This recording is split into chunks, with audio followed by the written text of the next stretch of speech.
अरावली की सुंदर वादियों में माउंट आबू से मात्र 100 किलोमीटर की दूरी पर स्थित सुंदा पर्वत के अंदर मैया चामुंडा का धाम, जिसको सुंदा माताजी के नाम से आज की तारीख में दूर दूर तक ख्याति प्राप्त है और लाखों लाखों भक्त मैया के दर्शन के लिए दरबार में पहुंचते हैं।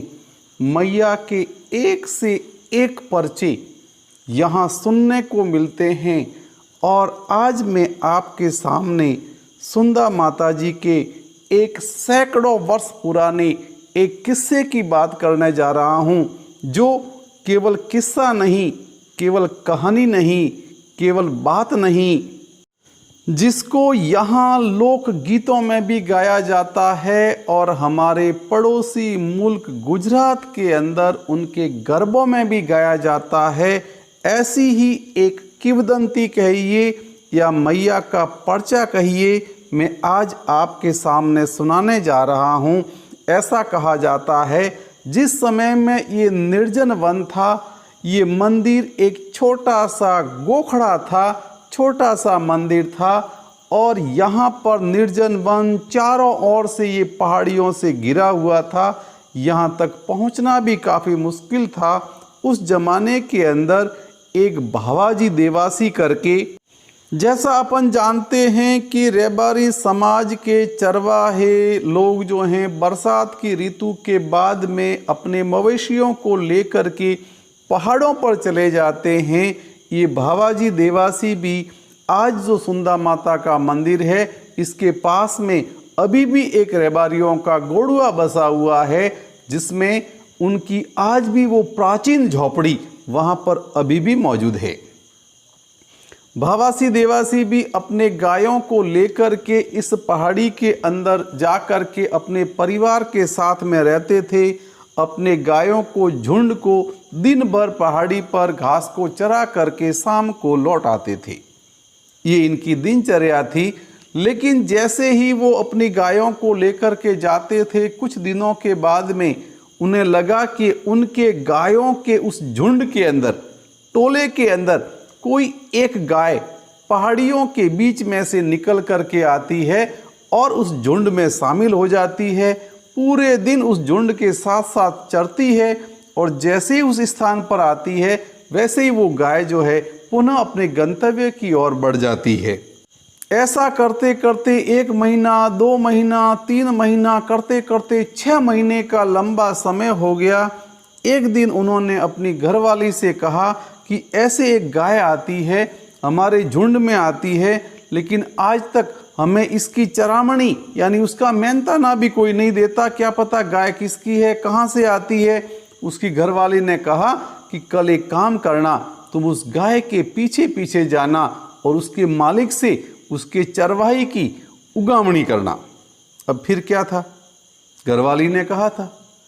वो भोले थे, सीधे थे, सरल स्वभाव के थे बाबाजी, और वो भोले जो हैं बाबाजी उस गाय के पीछे पीछे दूसरे दिन वो आगे जाते हैं तो देखते हैं कि गाय आगे जा कर के एक गुफा के अंदर प्रवेश करती है। गाय के पीछे पीछे बाबाजी भी उस गुफा में प्रवेश करते हैं और आगे जा कर के देखते हैं तो झूले के ऊपर जो है मैया झूला झूल रही है। गाय उससे आगे जा कर के निकल जाती है। बाबाजी उस चीज़ को समझ नहीं पाते, बड़े सरल आदमी थे। उन्होंने जा कर के मैया से कहा कि ये गाय आपकी है, 4-6 महीने से मैं इसको चरा रहा हूँ, मैं आज उसकी चरामणी लेने के लिए आया हूँ। मैया हंसी, मुस्कुराई, अपने भक्त से कहा कि चरामणी में चलो क्या मांगना चाहते हो, मांग लो। उसने कहा नहीं, मुझे कुछ नहीं चाहिए, चरामणी चाहिए। बोले मांग लो, चरामणी में क्या दूं, जो मांगते हो मांग लो। उन्होंने कहा नहीं तो मुझे तो मेरी चरामणी चाहिए। माताजी हंसी और हंस कर के उन्होंने अपने पास में एक सूप, जिसको मारवाड़ी में कहते हैं सूपड़ा, गेहूँ वगैरह साफ करने के लिए, उसमें कुछ जौ भर करके उसकी झोली में डाल दिए।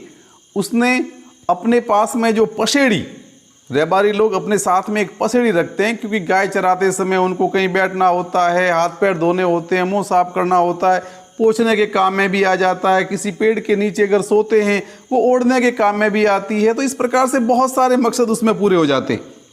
उन्होंने अपनी पसेड़ी उसके सामने की और उन्होंने माँ जी ने जो है उसके अंदर जौ वो सूप भर करके डाल दिए।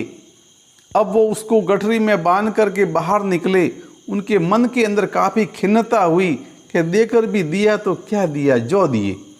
अब वो आगे बढ़ कर के नाले पर किनारे पर आए और उनका जैसे ही हाथ वाथ धोने की इच्छा हुई, थोड़ा क्रोध, थोड़ा गुस्सा, थोड़ी खिन्नता थी, उन्होंने वो पसेड़ी खोली और वो जौ वहीं बिखेर दिए। हाथ पैर धोने के बाद में उसी पसेड़ी से अपने हाथ पैर सारे साफ कर दिए और घर आए। घर आने के बाद में घरवाली ने सीधा पूछा क्या हुआ, वहाँ गए थे, कुछ मिला क्या? अब जैसे ही वहाँ पर उन्होंने वो बात पूछी गई, उन्होंने सारी घटना बता दी कि इस प्रकार से जो है उन्होंने मेरे को जौ दिए थे और मैंने जौ फेंक दिए। अब जैसे ही उस घरवाली की नज़र उस पसेड़ी पे पड़ती है तो वो देखती है कि उसमें से कुछ चीज़ चमक रही है। चमकती हुई चीज़ को देख करके जैसे उसमें 2-4 जौ कहीं रह गए थे, उनको जब देखा तो वो तो चमकते हुए हीरे थे। अब घरवाली समझ गई कि इसके अंदर कहीं न कहीं कोई न कोई चमत्कारी देवता हो, देवी हो, उनकी इनके भेंट हो गई है। उन्होंने कहा तुमने बड़ी गजब कर दी, चलो हम वापस चलते। अब जो है घरवाली और वो भावाजी दोनों वापस अंधेरी रात के अंदर वहाँ पर पहुँचे जहाँ पर उन्होंने जौ बिखेरे थे, लेकिन वहाँ पर तो उनको जौ नहीं मिले। निराश होकर के वो लौट आए। दूसरे दिन बाबाजी वापस उसको उस गुफा के अंदर लेकर के गए जहाँ माताजी के दर्शन हुए थे, लेकिन अब जब वो वहाँ पर गए तो वहाँ माताजी थे ही नहीं। और इस प्रकार से उनको इस बात का काफ़ी खेद हुआ जब उनके समझ में आ गया। और फिर बाबाजी जो है माताजी की नित्य सेवा के अंदर रत हो गए। ये थी माँ चामुंडा, माँ सुंदा के बाबाजी को प्रत्यक्ष दर्शन की कहानी।